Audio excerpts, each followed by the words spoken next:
নমস্কাৰ আজিৰ ভিডিঅ'টোত মই লৈ আহিছোঁ এটা কাপ চিৰাপ ঘৰুৱা পদ্ধতিৰে বনোৱা এটা কাপ চিৰাপ যেতিয়াই মোৰ কাহ হয় মই তেতিয়াই এই চিৰাপটো ব্যৱহাৰ কৰোঁ ঘৰতে পোৱা তুলসী আৰু আদা এইখিনি মই যোগাৰ কৰি ললোঁ আৰু এটা মিক্সাৰত ভালদৰে পিচি ললোঁ পিচি লোৱাৰ পিছত তাৰ ৰসখিনি উলিয়াই ললোঁ এটা বাটিত উলিয়াই লৈছোঁ আৰু মোৰ ওচৰত আছিলে ডাবৰ হানি মই তাৰে 3 চামুচ মিক্স কৰি লৈছোঁ আপোনালোকে বেলেগ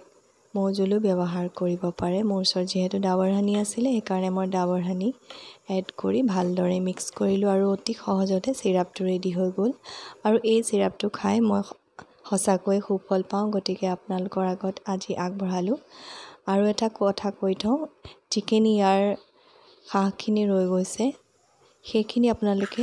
চাহৰ লগত ব্যৱহাৰ কৰি খাব পাৰে লাল চাহৰ লগত ব্যৱহাৰ কৰি খালেও সুফল পোৱা যায় আজিৰ ভিডিঅ'টোত ইমানেই দেখুৱালোঁ আশা কৰিছোঁ ভিডিঅ'টো আপোনালোকৰ উপযোগী হ'ব বুলি গতিকে আজিলৈ আহোঁ ধন্যবাদ